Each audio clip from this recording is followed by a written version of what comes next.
அப்படின்னு சாமிகிட்ட கேட்கக்கூடாது. கேட்கும்போது உருகி உருகி கேட்கும். எனக்கு ஒன்றும் கொடுக்கறதுக்கு உனக்கு மனசு வரலையான்னு சாமிகிட்ட கேட்கும். எடுத்த உடனே எனக்கு இதை கொடு அதை கொடு, இப்படி வச்சுக்கோ அப்படி வச்சுக்கோ, நான் அவனை பார்க்கணும் இவனை பார்க்கணும், இப்படிலாம் கேட்கக்கூடாது சாமிகிட்ட. இப்படி இந்த உருகி உருகி இறைவனை வேண்டும் என்ற பொழுதுதான் இந்த ஆன்மா பக்குவம் அடையும் என்பது அருளாளருடைய வாக்கு. அடுத்தபடியாக 8ஆம் திருமுறை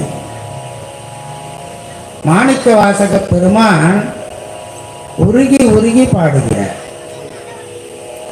நம்மளால பாட முடியுமான்னு தெரியல. ஆனா ஐயா மாதா மாதம் திருவாசக முற்றோதல் பண்றாங்க. நான் வீட்டில இருந்தே அதை கேட்கறது ரசிக்கிறது உண்டு. அந்த உரைப்பு இருக்குது பாருங்க. உருகி பாடாவிட்டாலும் மாணிக்க வாசகருடைய அந்த திருவாசகத்தை நாம் பாட வேண்டும் என்கின்ற அந்த உரைப்பு இருக்குது பாருங்க, அது அந்த குருவர்களையும் திருவர்களையும் தானாக பெற்று கொடுக்கும். அப்படிப்பட்ட உயர்ந்த வாசகங்களை உடையதுதான் இந்த திருவாசகம். நம்மளதெல்லாம் வெறும் வாசகம்.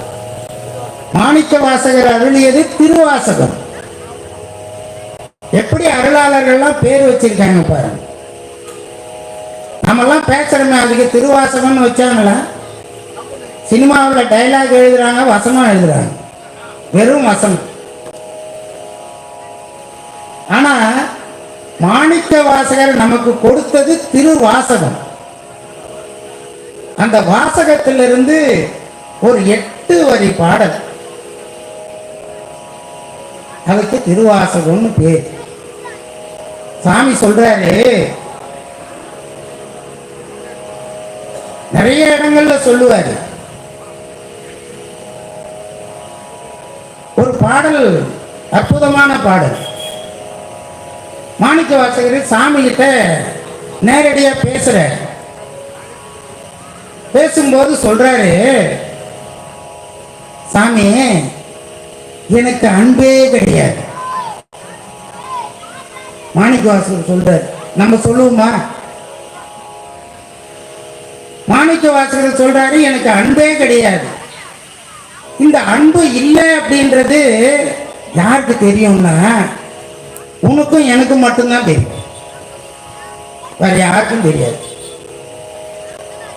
தனக்கு அன்பின்மை தானும் நானும் அறிவோம். ஆனா இப்போ உட்கார்ந்து நான் பாடுறேன்னு இந்த பாட்டு, இது எல்லாருக்கும் தெரியும். தான் என்னை ஆண்டது எல்லாம் அறிவார். எப்படி சொல்றாரு?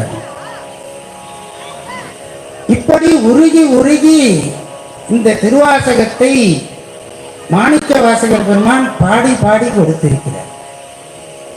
அதிலிருந்து ஒரு பாடல் இன்றைய வழிபாட்டிலே நாம் சிந்திக்க இருக்கின்றோம்.